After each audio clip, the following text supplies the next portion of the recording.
한 주간 모두 평안히 잘 지내셨는지요?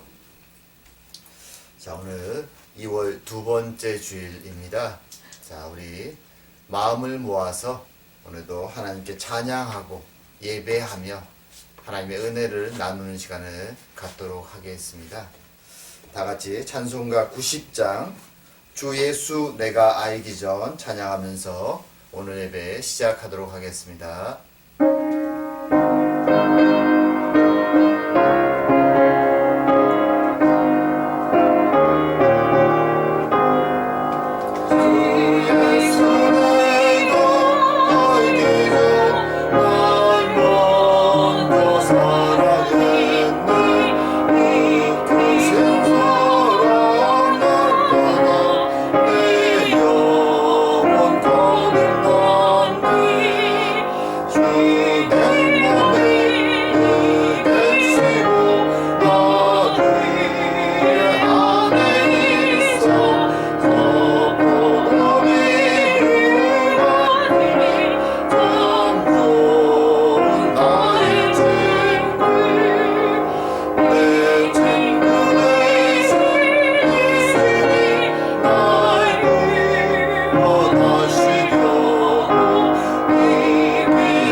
자, 이어서 기쁨 찬양 425장 우리 보좌 앞에 함께 하겠습니다.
우리 주님이 말씀하셨습니다. 하나님은 영이시니 예배하는 자는 영과 진리로 예배할지니라.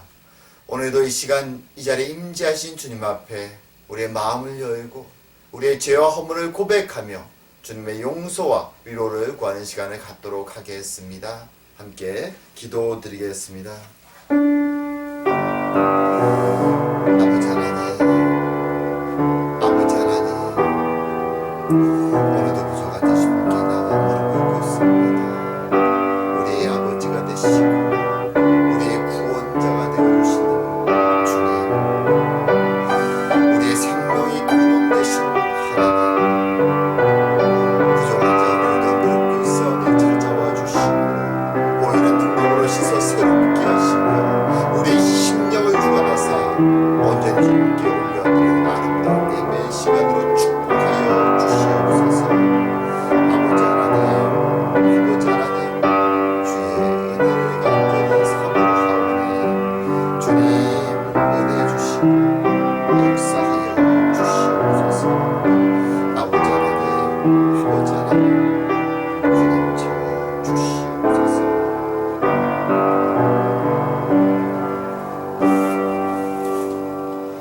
구슬초로 나를 정결케 하소서. 내가 정하리이다. 나를 씻기소서. 내가 눈보다 희리이다. 주의 얼굴을 내 죄에서 돌이키시고 내 모든 죄악을 도말하소서.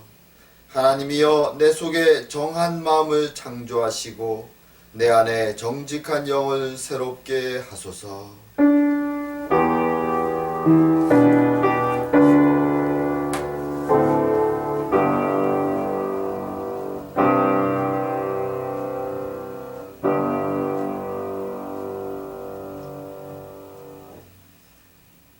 오늘 성시 교독은 교독문 37번 시편 91편 말씀입니다. 교독문 37번 시편 91편 말씀 저희가 함께 교독하도록 하겠습니다. 지존자의 은밀한 곳에 거주하며 전능자의 그늘 아래 사는 자여, 나는 여호와를 향하여 말하기를 그는 나의 피난처여 나의 요새요 내가 의뢰하는 하나님이라 하리니 이는 그가 너를 새 사냥꾼의 올무에서와 심한 전염병에서 건지실 것이미로다.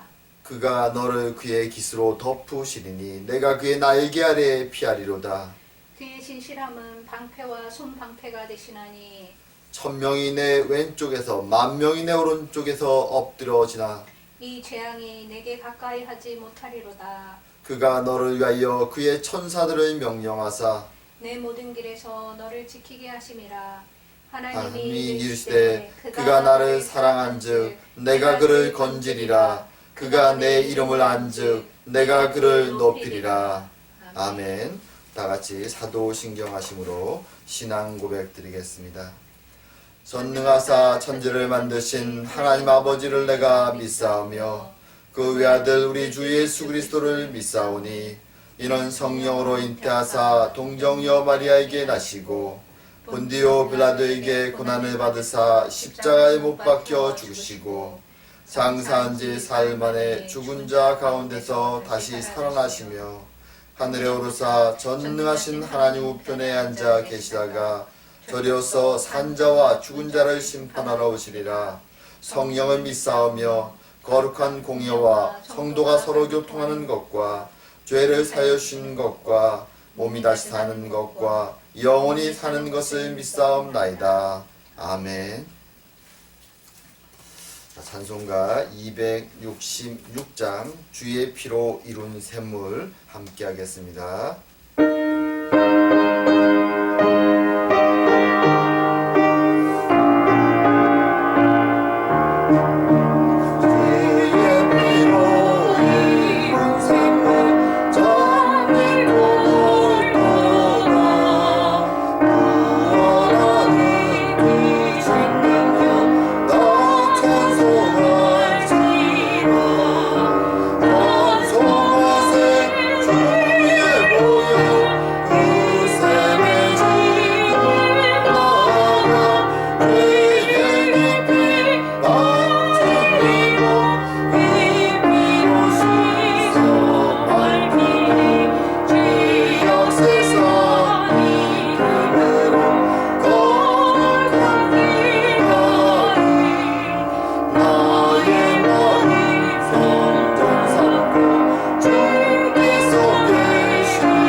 기도드리겠습니다.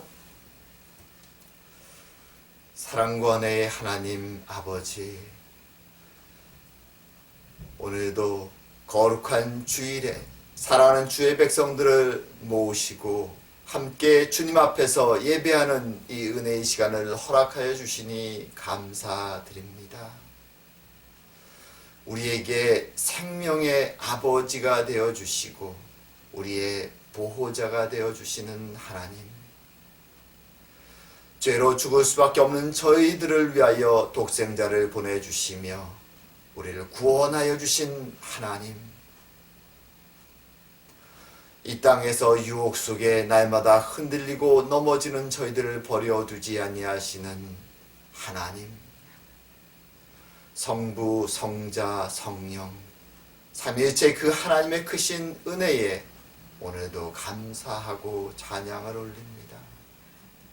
주님의 은혜 속에 저희들은 하나님의 백성으로 부름받아 살아가게 하시는 은혜가 얼마나 크고 놀라운지요.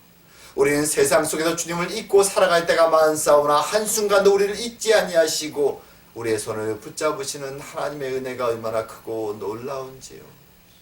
주님은 나를 따라오라고 말씀하셨사온데 하오나 주님의 부르심 앞에 오늘도 무릎을 꿇을 때에 우리의 게으름과 우리의 연약함을 고백합니다. 주의 백성으로 빛과 소금의 역할을 감당하기보다는 세상에 빠져서 살아가다가 주님을 기억하지 못하는 그 많은 순간들 속에 지내다가 주님 전에 돌아와 우리의 모습을 돌아보며 오늘도 무릎을 꿇습니다. 주님, 우리의 연약함을 세상의 유혹 속에 날마다 넘어지며 질투하고 화내며 시기하며 세상의 것들에 눈을 들이고 살아가는 저희들의 연약함을 주님 불쌍히 여겨 주시옵소서. 우리의 심령 가운데 성령의 은혜로 새롭게 하여 주사 우리가 이 땅이 아니라 하나님을 바라보게 하여 주시옵고 하나님의 영광과 은혜를 붙잡고 세상에 그것을 나누며 살아갈 수 있는 하나님의 백성들이 다 될 수 있도록 은혜를 허락하여 주시옵소서. 우리에게 사랑의 교회로 모이게 하시니 감사드립니다. 어둡고 타랑한 이 세상 속에서 함께 모여 주님의 생명의 말씀 가운데 주의 지체로서 서로 사랑하며 주를 만나며 살아가게 하시니 감사합니다. 주님, 비록 팬데믹으로 지금 육신은 함께하지 못하지만 주님, 우리의 영혼이 함께 주님 안에서 하나됨을 느끼고 감사드리며 또한 다시 팬데믹이 없어지고 모이는 그 순간이 될 때 주님 더욱더 크신 은혜로 우리 가운데 함께하여 주시기를 기도합니다. 아버지 하나님, 또한 우리의 각 가정과 우리의 삶의 기도의 제목들을 주님께 올립니다. 우리 육신의 연약함 때문에 고통받는 아픔을 아시는 주님, 또한 사람의 관계 때문에 또한 우리의 마음의 연약함 때문에 걱정과 근심으로 주님께 내어놓는 기도의 제목들을 아시는 주님, 힘든 세상의 풍파 앞에서 무너지고 흔들릴 수밖에 없는 저희들의 연약함을 주님께 내어놓고 간구하오니 주님 도와주시옵고 치료하여 주시고 회복시켜 주셔서 우리의 삶이, 우리의 가정이 찬송과 감사가 넘쳐날 수 있도록 축복하여 주시옵소서. 아버지 하나님, 세계 곳곳에 팬데믹으로 1년째 고통 속에 있는 많은 이들이 있습니다. 주님, 돌아보아 주시옵고 이 어려운 시기에 더욱더 주님을 의지하게 하여 주시오며 참으로 복음을 붙잡고 생명을 붙잡고 살아가는 주의 백성들에게 주의 은혜와 능력을 허락하여 주시옵소서. 특별히 주의 복음을 전하는 주의 종들과 주의 백성들을 기억하여 주시고 그들의 사역과 그들이 전한 복음의 생명의 말씀이 아름답게 결실을 맺게 하여 주시옵소서. 특별히 최병 목사님 네 분을 기억하사 그들이 뿌린 복음의 씨앗이 아름답게 열매 맺게 하시고 그들의 가정과 삶 속에도 주의 은혜를, 주의 축복을 함께하여 주시옵소서. 오늘도 말씀을 나눕니다. 주님, 부족한 자 말씀을 선포할 때에 전하는 자나 듣는 자나 함께 아멘하게 하여 주시옵고 이 말씀을 가지고 또 은혜 받아 힘있게 살아가는 저희가 되게 하여 주시옵소서. 오늘도 함께 하심을 감사드리오며 모든 말씀 예수님 이름으로 기도드립니다.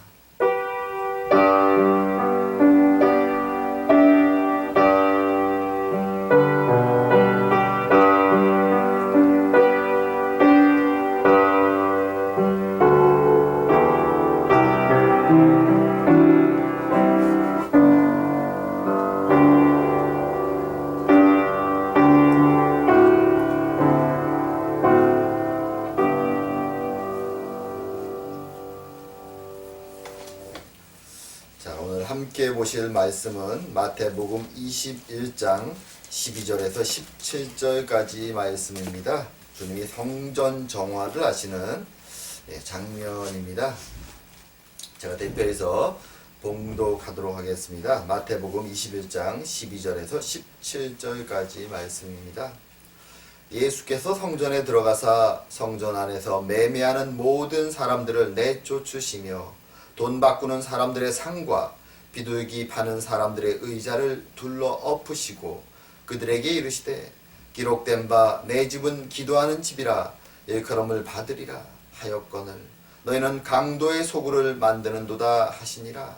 맹인과 저는 자들이 성전에서 예수께 나아오매 고쳐주시니 대제사장들과 서기관들이 예수께서 하시는 이상한 일과 또 성전에서 소리질러 호산나 다윗의 자손이여 하는 어린아이들을 보고 노하여 예수께 말하되 그들이 하는 말을 듣느냐. 예수께서 이르시되 그렇다. 어린 아기와 젖먹이들의 입에서 나오는 찬미를 온전하게 하셨다이다 함을 너희가 읽어본 일이 없느냐 하시고 그들을 떠나 성 밖으로 베다니에 가서 거기서 유하시니라. 아멘.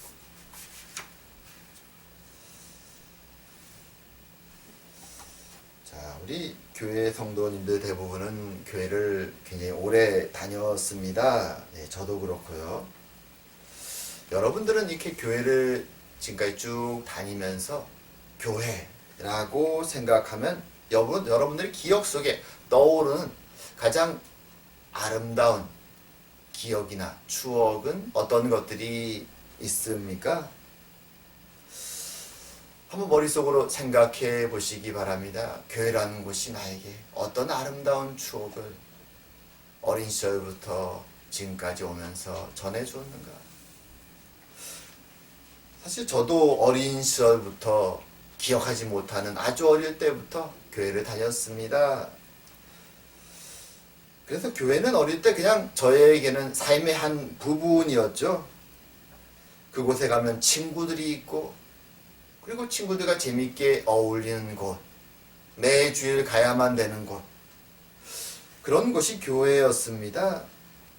하지만 그러다가 교회라는 곳이 참으로 저에게 신앙의 장소로서 그리고 교회에 대한 신앙의 아름다운 추억이 생겨난 것은 조금 자라나서죠. 저에게 남아있는 가장 어린 시절의 아름다운 이 신앙의 추억은 무엇인가 하면 그것은 기도실에서의 기억입니다. 뭐 다른 여러 가지 많은 기억들이 있지만 그 기억이 저에게는 항상 제 마음을 따뜻하게 하는 기억입니다. 중학교 1학년이 되어서 선배들을 따라 여름 수련회를 갔는데 그곳에서 그 기도하고 열정을 내는 모습 속에 저도 은혜를 받습니다. 그리고 돌아와서는 선배들을 따라 이제 학교가 끝나면 누가 시키지도 않았는데 집에 가기 전에 꼭 교회에 들립니다. 그리고 지하 예배당에 내려가서 예전에는 여러분도 알지만 다 마룻바닥이었죠. 그곳에 내려가서 무릎을 꿇고 한 30분 정도 기도를 합니다. 처음에는 어떻게 무엇을 기도할지 잘 몰랐습니다. 하지만 하다 보니까 기도 제목이 생기고 기도하는 습관들을 이제 키워갔죠. 중학교 1학년 때부터 졸업할 때까지 고3 때까지 강릉을 떠나기 전까지 항상 매일 저는 그 예배당 지하 기도실을 방문했습니다. 그리고 그곳에서 하나님과 자연스럽게 평화로운 시간 그리고 은혜로운 시간을 가졌습니다. 그것이 제 마음속에 고향 교회를 기억하면 항상 떠오르는 따뜻해지는 그런 기억입니다. 사실 그것 때문일까요? 제가 대학교에 와서 신앙적으로 방황하고 그리고 한동안은 교회를 한 2, 3년 정도 되겠죠. 군대를 제대할 때까지니까 교회를 다니지 않았음에도 불구하고 다시 제대 후에 주님께 돌아올 수 있었던 것에는 이 주님과의 교제했던 그 추억이 머릿속에, 마음속에 딱 박혀 있었기 때문입니다.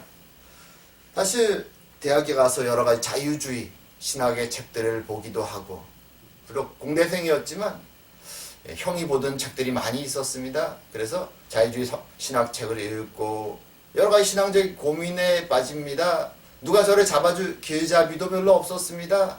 방황하면서 교회를 다니지 않기 시작하죠. 그리고 세상에 노는 재미에 빠져서 주일에도 나가서 친구들과 놀기 시작합니다. 그런데 그렇게 방황하고 신앙적으로 고민에 빠졌음에도 불구하고 마음속 깊이 박혀있는 하나님은 계시다, 내가 만난 그 하나님은 살아계시다라는 자체는 도저히 부인할 수가 없이 제 마음속 깊이 있었습니다. 그래서 제대 후에 자연스럽게 하나님의 인도하심 속에 저는 다시 하나님 앞에 돌아올 수 있었던 것이죠. 바로 하나님과의 교제의 깊은 추억이 제 마음속에 있었기 때문에 그렇습니다. 하나님과 깊이 개인적인 그런 교제의 시간을 갖는 것은 성도에게 굉장히 중요합니다. 오늘 사실 본문에서도 주님은 그것을 다시 한번 강조해서 말씀해 주고 있습니다. 성전 정화의 이 사건을 통해서, 오늘 본문이 말하는 사건을 통해서 주님은 어떤 메시지를 우리에게 전해주는가, 정말로 하나님과의 관계에서 무엇이 가장 중요한가, 주님이 우리에게 강조해 주기 원하시는 주님의 그 기억들을 한번 생각해 보면서 오늘 이 말씀을 저희들이 살펴보기 원합니다. 자, 오늘 본문 이 시작 장면을 보면 어떤 면에서 좀 충격적이죠. 우리가 예수님 그러면은 예수님은 우리에게는 평화와 사랑의 존재로 딱 이미지가 박혀 있습니다. 그런데 오늘 예수님은 성전에 들어가자마자 소리를 치시고, 그리고 채찍을 만들어서 막 휘두르시고, 그리고 그곳에 있는 장사하는 사람들의 상을 막 뒤엎으십니다. 아주 거칠고 난폭한 행동을 주님은 보여주십니다. 사람들은 당황합니다. 아니, 주님이 왜 이런 모습을 보이실까? 여기에는 중요한 이유가 있습니다. 그리고 오늘 이 사건 속에서 저희들이 갖는 몇 가지 의문들도 생깁니다. 첫 번째는 왜 성전 안에 장사꾼들이 그렇게 많이 있었을까? 그리고 주님은 왜 허락을 받고 장사를 하고 있는 그 사람들에 대해서 이처럼 크게 분노하시는가? 그 두 가지 질문에 저희들이 좀 집중하면서 말씀을 볼까 합니다.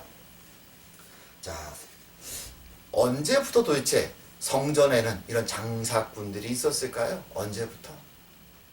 사실 성전 근처에 성전에 관련된 물건을 파는 장사꾼들이 생겨난 것은 굉장히 오래된 일입니다. 아마도 솔로몬이 성전을 건축하기 훨씬 이전, 중앙 성소, 성막이 이스라엘에 정착한 다음부터 아마 있었을 것입니다. 왜냐하면 먼 지방에서 사람들이 재물을 가지고 몇 날 며칠이 걸려서 예루살렘에 있는 성전까지 그것을 온전히 잘 가지고 오는 것은 결코 쉽지 않았기 때문입니다. 그리고 심지어 가지고 와도 제사장이 그 재물을 검사해서 그것이 A급이 아니면 흠없는 온전한 재물이 아니면 다시 퇴짜를 맞기 때문에 그것을 재물로 바칠 수가 없었던 것이죠.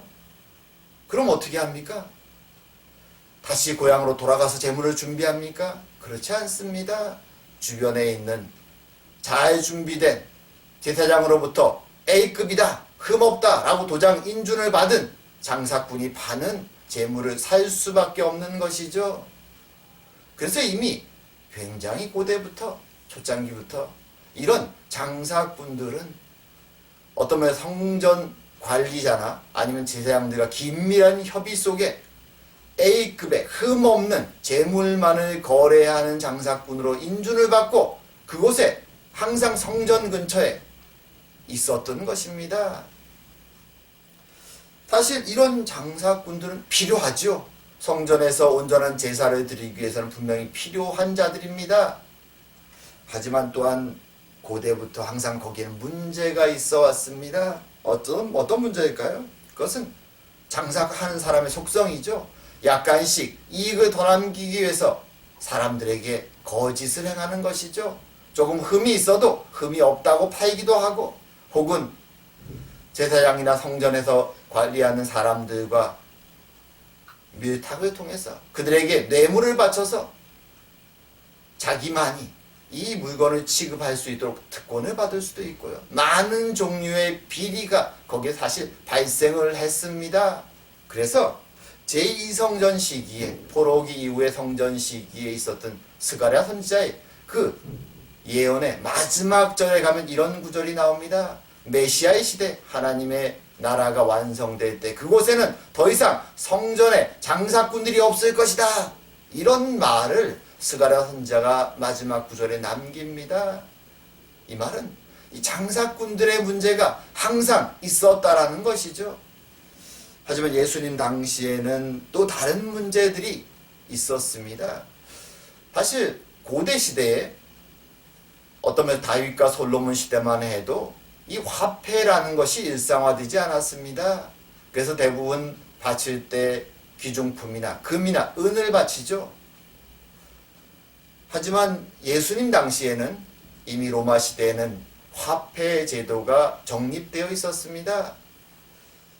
그래서 사람들은 화폐를 가지고 이제 헌금을 내기도 하고, 그 특별히 성전 건축을 위해서 성전세를 화폐로 냈습니다. 근데 문제는 무엇인가 하면 거기에는 성전에 무엇인가를 바칠 때 사용되는 특별한 화폐가 있었다는 것이죠.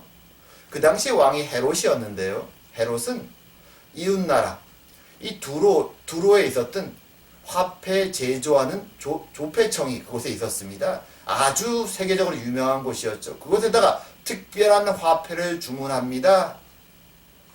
성전에서 거래할 수 있는, 헤롯 자신이 쓸 수 있는 아주 특별한 은으로 만든 은동전을 주문합니다. 그래서 세계 곳곳에서 혹은 이스라엘 지방에서 성전에 와서 무엇인가를 헌금하거나 성전세를 내고자 하는 사람들은 자신이 가져온 다른 지방에, 로마든 그리스든 아닌 다른 지방의 화폐를 바로 이 두로에서 만든 성전 화폐로 바꿔야만 되는 것이죠. 은으로 막는. 그래서 그곳에는 단순히 재물을 파는 장사꾼들만이 아니라 오늘날로 말하면 환전소 같은 곳이죠. 환전소 같은 그곳에 가서 화폐를 다시 바꿔야만 했습니다. 그리고 더 큰 문제는 무엇인가 하면 이제 그동안은 이 장사꾼들이 성전 밖에 있었습니다. 성전 자체는 예배하는 장소였기 때문에 그 안에 장사꾼들이 들어갈 수 있는 공간이 전혀 없었고 허락되지도 않았죠. 그런데 헤롯 시대에 와서 이 성전이 몇 배 이상 큰 크기로 확장됩니다. 제가 사진을 보여드릴 텐데요. 이 헤롯 성전의 크기는 굉장히 큽니다. 이전에 솔로몬이나 그 시대에 아름답게 지었다고 하는 그 성전보다도 훨씬 더 크기가 큽니다. 사실 헤롯은 이스라엘 사람이 아니죠. 하지만 로마의 통치받던 이 이스라엘 땅에서 로마에게 허락을 받고 그리고 왕이 되어서 이스라엘 사람들에게 잘 보이기 위해서 그가 행한 거의 첫 번째 일 중에 하나가 바로 이스라엘 성전을 아름답고 크게 다시 짓는 것이죠. 포로 귀한 자들이 지었던 그 수룹바벨 성전은 아주 작고 초라한 것이었습니다. 그래서 헤롯은 기원전 19년부터 거의 8, 9년 동안을 들여서 1차적으로 아주 크고 멋있는 성전을 짓기 시작합니다. 비록 1차 완공은 기원전 약 10년경에 완성됐지만 실제로 이 성전은 예수님이 살아계실 때까지 40몇 년간을 계속 지었습니다. 그리고 예수님이 돌아가신 이후에도 기원 후 63년까지 계속해서 거의 80년이 넘는 세월 동안 지어진 굉장히 크고 멋있는 성전이었습니다. 물론 성전이 지어지고 불과 7년 만에 로마의 말하자면 폭력에 의해서 이스라엘은 완전히 멸망하고 성전도 다 무너져 버리죠. 그렇게 본다면 이 80년간 지은 성전의 노력이 참 허무하게 느껴집니다. 하지만 예수님이 살아계실 때 모든 사람들은 이 크고 아름다운 성전을 찬양했죠. 이 성전의 공사는 굉장히 특이합니다. 오늘날도 건축사에 있어서 하나의 미스테리라고 말할 정도로 대단한 성전을 지었죠. 원래 이스라엘 그 예루살렘 성 꼭대기는 그렇게 넓은 땅이 크게 큰 구조물을 지을 만큼 땅이 넓지 않습니다. 우리가 흔히 등산을 산 꼭대기에 올라가 보시면 알지만 꼭대기가 그렇게 넓지 않습니다. 그래서 원래 이 성전은 그저 평평할 수 있는 땅 크기만큼만 지었습니다. 그런데 헤롯은 언덕 밑에서부터 돌을 쌓아 올려가지고 아주 넓게 평평한 땅을 마련합니다. 그리고 그 위에다가 성전을 짓습니다. 성전 자체의 크기도 이전보다 훨씬 컸지만 성전 본체 건물 옆에 부속 건물들을 헤롯은 훨씬 더 크게 짓습니다. 그리고 그 부속 건물의 가장 바깥에 있는 뜰을 그들은 이방인의 뜰이라고 불렀습니다. 원래 이방인들은 성전에 들어올 수도 없죠. 그런데 헤롯은 본 건물과 구분되게 이방인의 뜰을 만들어서 거기다가 장사꾼들을 들어오게 하는 것이죠. 이방인도 들어오게 하는 것입니다. 성전 바깥뜰이지만 성전과 바로 붙어있는 성전의 한 부분이었습니다. 소란스럽습니다. 시끌벅적합니다. 물론 성전 그 바깥뜰, 이방인의 뜰과 본체 사이의 벽에는 글씨가 크게 쓰여 있습니다. 이방인은 이 선을 절대로 넘지 말아라. 하지만 사람은 안 들어가도 소리는 들어가고 성전 자체가 마치 성전의 한 부분이 시장 같은 분위기로 바뀌어 버리는 것이죠. 구경 온 사람들이 그 이방인의 뜰에서 성전을 바라봅니다. 어떤 면에서 참으로 소란스러운 곳으로 성전이 바뀐 것이죠. 물론 경건한 유대인들은 그 사실에 분노하기도 했지만 어쩔 수가 없습니다. 이미 세력을 잡고 있는 제사장들과 또 헤롯 일가가 이미 허락을 했기 때문이죠. 그리고 지금 오늘 본문 속에서 그런 배경 속에서 예수님이 오늘 성전에 나타나신 것입니다. 그리고 분노하시면서 그 장사꾼들의 이방인의 뜰에 있었던 열심히 재물과 환전을 하고 있었던 그리고 물건을 팔고 있었던 그들의 상을 다 뒤엎으시고 그들을 쫓아내고 소리 지르십니다. 상인들은 당황스럽습니다. 이 사람이 누군가? 그리고 자신들에게 허락을 해준 제사장들과 서기관들을 부릅니다. 하지만 그들 앞에 예수님은 당당하게 이렇게 말씀하시죠. 내 집은 기도하는 집이라 일컬음을 받으리라 하였거늘 너희는 강도의 소굴을 만드는도다. 그들은 할 말이 없습니다. 왜냐하면 예수님의 말씀이 사실이기 때문입니다. 하지만 그럼에도 불구하고 분노합니다. 자신들의 일을 방해하고 자신들의 권위에 도전하는 예수님에서 분노합니다. 그리고 그때부터 그들은 예수님을 죽일, 제거할 계획을 짜기 시작합니다. 오늘 이 사건 속에서 우리는 예수님의 분노의 가장 중요한 이유를 생각해 보는 것이 필요합니다.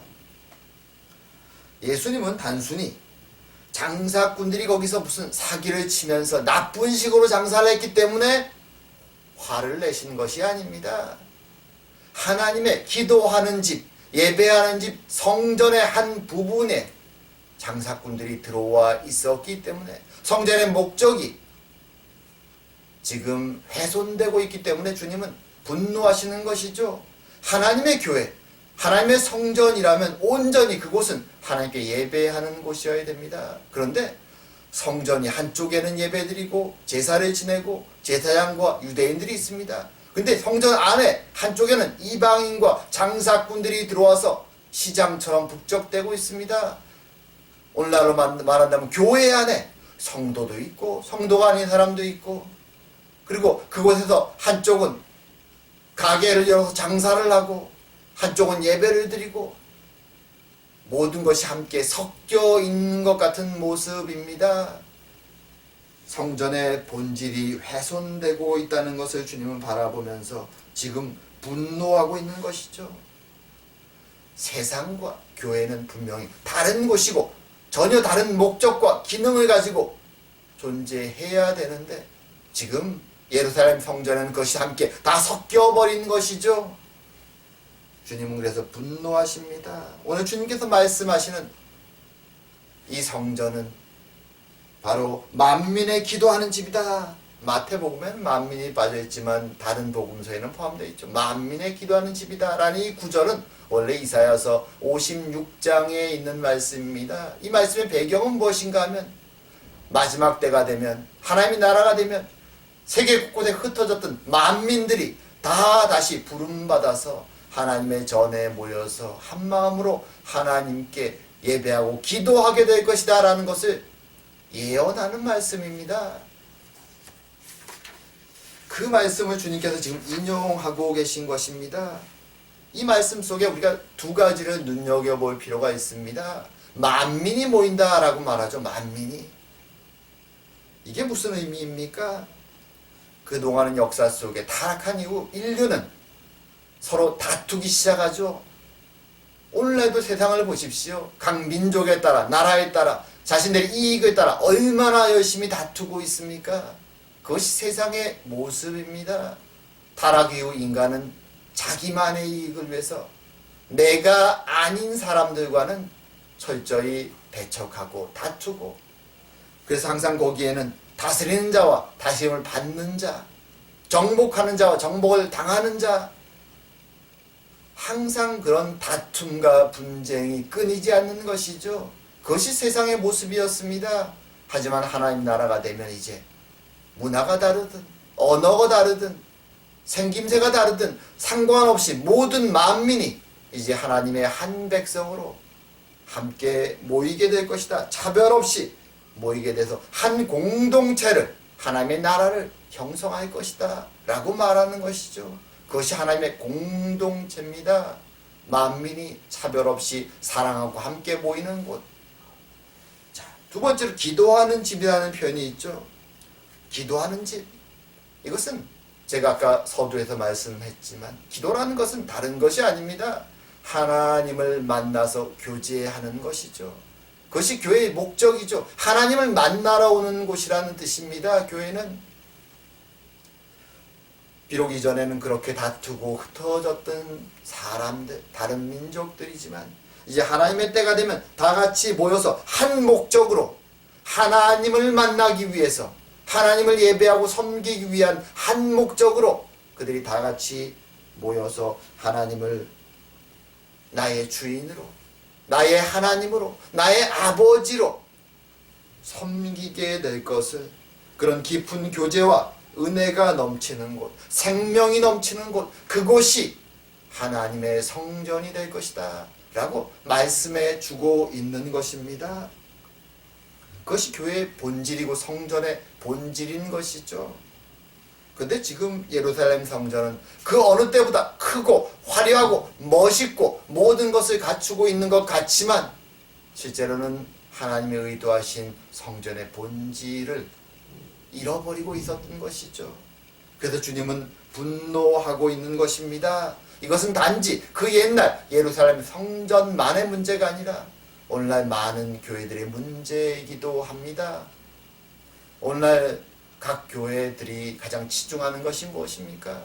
멋진 교회당을 짓는 것이죠. 많은 사람들을 모으는 것입니다. 크고 화려하게 만드는 것입니다. 크고 멋진 교회를 한번 가보십시오. 거기 가면은 아주 내부도 멋있습니다. 의자도 편안합니다. 그리고 조명, 그리고 특별히 음향 시설은 엄청나게 좋은 것을 설치합니다. 그런 교회에 가서 앞에서 강대상에서 마이크를 잡고 얘기하면 마치 내 목소리가 앉아있는 사람들 한 명 한 명의 귀에 팍팍 꽂히는 것 같은 그런 착각이 들 정도로 음향 시설이 굉장히 좋습니다. 또 그런 교회의 성가대는 어떻습니까? 심지어 돈을 주고 사람들을 고용해서 아주 멋진 성가대를 만들어 놓습니다. 그리고 심지어 오케스트라까지 돈을 줘서 고용합니다. 최고의 멋있는 음악, 최고의 멋있는 예배를 위해서 모든 걸 준비하죠. 그리고 자랑스러운 예배를 드립니다. 그곳에 있는 사람들이 야, 나는 이런 멋진 교회에 소속되어서 다니는구나. 완전한 예배, 완벽한 예배야 라고 생각할지 모릅니다. 하지만 많은 경우 이렇게 크고 멋진 교회들은 더 이상 하나님의 기도하는 집으로서의 기능을 잃어버릴 때가 많습니다. 우리는 한국 뉴스를 볼 때마다 큰 교회들이 얼마나 자주 문제를 일으키는지, 차마 고개를 들기에도 부끄러운 일들이 얼마나 많이 일어나는지 너무나 잘 알고 있습니다. 이것은 이들이 마치 그 옛날 예루살렘 성전이 그랬던 것처럼 크고 화려하고 멋있게 모든 걸 갖추고 있지만 본질을 잃어버리고 있기 때문입니다. 교회가 커지고 이런 외형적인 것들을 더 갖추다 보면 어느 사이인가 놓쳐가는 것이 한 가지씩 있죠. 가장 쉽게 생각할 때 교회에 사람이 많아지면 사람들은 누가 누군지를 모릅니다. 더 이상 저 사람과 내가 한 공동체, 지체라는 생각을 하지 않게 됩니다. 그러면 어떻게 될까요? 사람들은 서로 잘 모르니까 자신이 아는 사람끼리 모이죠. 아니면 만나고 싶은 필요한 사람들끼리 만납니다. 아니면 나에게 이익이 되는 사람들끼리만 만납니다. 그래서 큰 교회 목회자들이 가장 고민스러울 때가 매년 구역을 짤 때라고 말합니다. 구역을 짤 때 흔히 사람들이 말하죠. 저는 제가 이런 말씀 한번 드렸죠. 사람들이 불평을 합니다. 비록 가까이 붙어있는 아파트라도 사람들은 저 길 건너편에 있는 아파트는 우리 아파트와 평수도 다르고 가격도 다르니까 수준이 달라서 같이 구역을 할 수 없습니다. 구역을 다르게 해주십시오 라고 요구한다고 하죠. 다양한 이유로 자신과 비슷한 부류의 사람들끼리만 구역을 해달라고 요구하는 경우가 많습니다.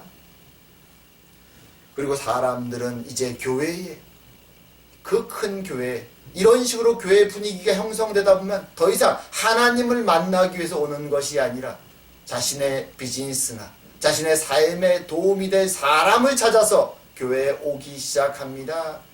교회는 나의 이익을, 나의 삶에, 나의 비즈니스에, 나의 성공에 이익을 가져다 주는 사람들을 만나기 위한 교제의 장소로 바뀌어가는 것입니다.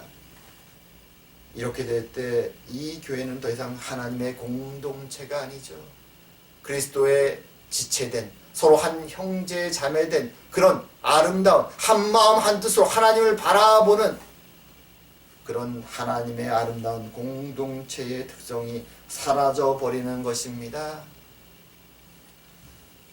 사실 그것이 오늘날 많은 대형 교회의 문제들이죠.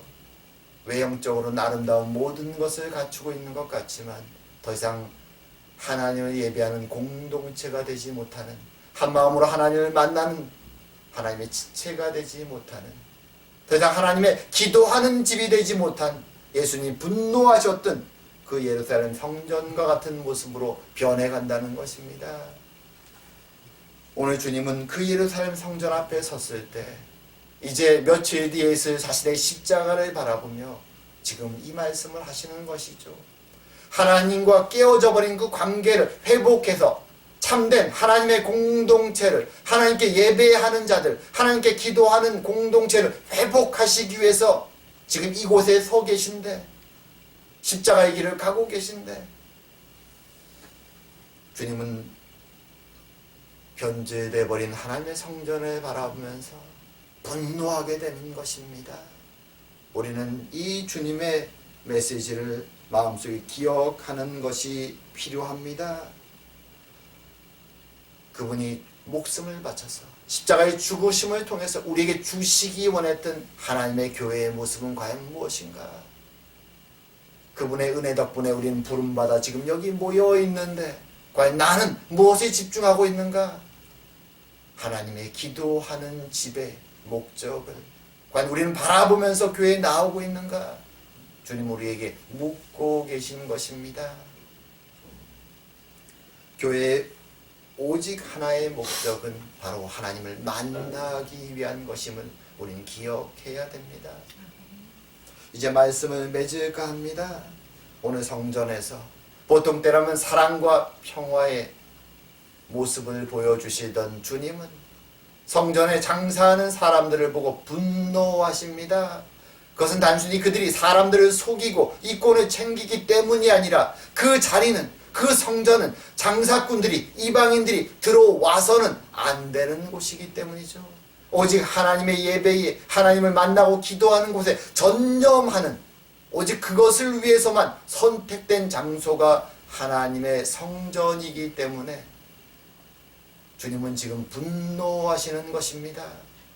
세상 없는 이 세상 속에서 무슨 일이 벌어지든 그것은 괜찮습니다. 하지만 하나님의 교회, 하나님의 성전 안에서만큼은 오직 하나님을 만나는 것, 그것만이 전부여야 됨을 주님은 오늘 강조해 주고 계시는 것입니다. 그리고 그것을 위해서 지금 십자가의 길을 걸어가시는 것입니다. 그리고 그것을 이루셔서 이제 우리를 이곳에 불러주신 것입니다. 한 마음으로 주님을 만나고자 하는 한 마음으로 모인 공동체, 서로 사랑하고 지체가 된 공동체로 주님 우리를 모아주신 것이죠. 사실 우리 교회는 어떤 면에서 하나님이 가장 기뻐하실 교회라고 자신합니다. 이 교회의 본질에 가장 충실하기 때문이죠. 하나님을 사랑하고 예배를 사모하여 모이고 그리고 한 공동체를 이루고 서로 사랑하고 섬기기 때문에 그렇습니다. 서로 지체로서 아끼기 때문에 그렇습니다. 어디 누가 와도 자랑스럽게 얘기할 수 있는 하나님의 몸된 교회이기에 하나님 보시기에도 자랑스럽고 사랑스러운 것이 우리 교회의 모습이라고 생각합니다. 하지만 바라기는 더 오랜 세월 함께 하나님 앞에서 생명과 은혜를 나누며 서로 사랑하며 주님께 영광을 올리며 우리 교회가 나아가기를 소망합니다. 모두 그런 마음으로 함께 기도하면서 또 이 한 주간을 살아가는 저희들이 되기 원합니다. 기도드리겠습니다. 사랑과 은혜의 하나님 아버지, 참으로 변질된 성전의 모습 앞에서 분노하셨던 예수님의 모습을 바라봅니다. 그리고 그 목소리가 오늘날 이 시대의 교회들, 바로 우리들에게 외치시는 모습임을 주님 기억하게 됩니다. 외형적인 화려함이나 외형적인 아름다움의 모습이 아니라 바로 우리의 마음속에 오직 한 목적, 하나님을 만나고 하나님을 교제하고 예배하기 위한 한 목적만으로 교회를 나오고 교회가 구성될 수 있기를 소망하는 주님의 마음, 십자가를 향하시는 그 마음을 우리에게 전하시기 원하심을 배웁니다. 그 마음을 우리도 마음을 품고 서로 사랑하며 한 지체며 교회를 섬길 수 있는 저희가 될 수 있도록 주님 축복하여 주시옵소서. 지금까지 인도하신 주님의 크신 은혜에 감사하고 더욱더 건강과 은혜로 앞으로도 저희 교회를 축복하여 주시기를 소망합니다. 감사드리오며 모든 말씀 예수님 이름으로 기도드립니다. 아멘. 자, 찬송가 363장 내가 깊은 곳에서 함께 하겠습니다.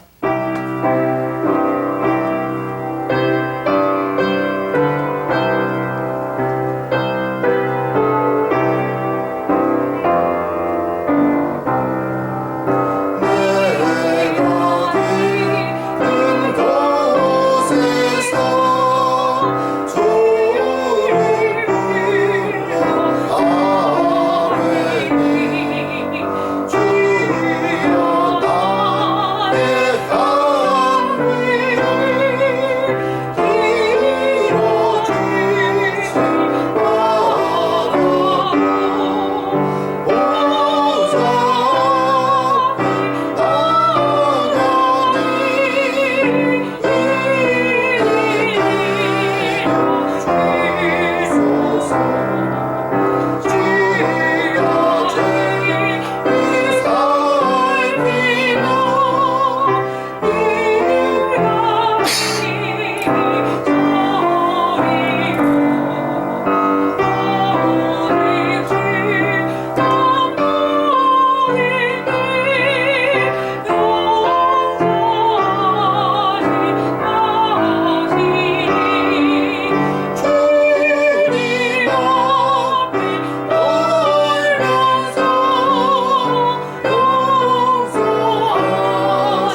같이 헌금 하나님께 올리며 봉헌 기도 드리겠습니다.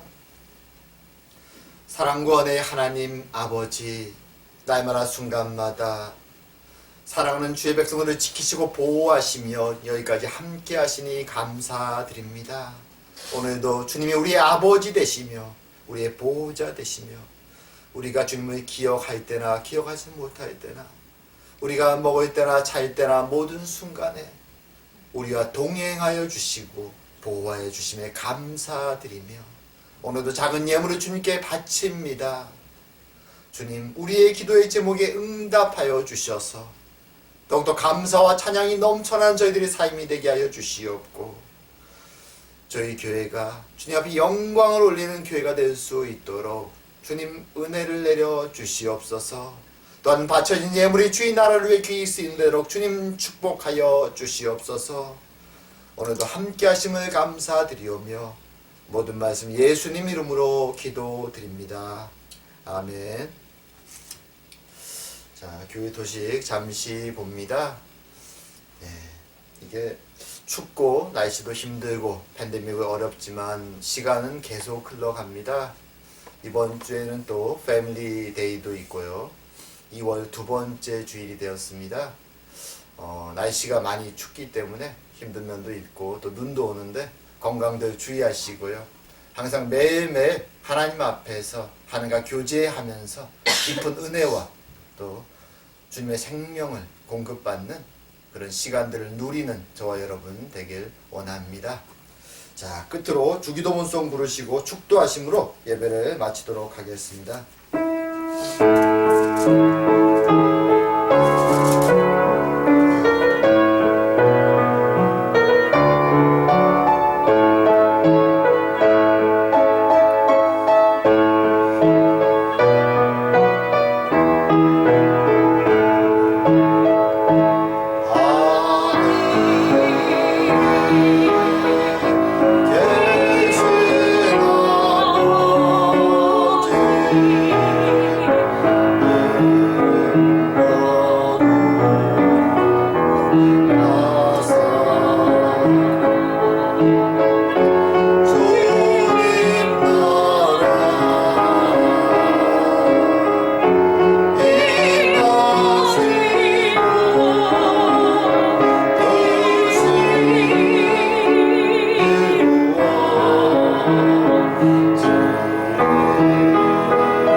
이제는 우리 주 예수 그리스도의 은혜와 하나님 아버지의 사랑하심과 성령의 교통하심이 이 자리에 모인 모든 주의 백성 위에 이제로부터 영원토록 함께 계실지어다.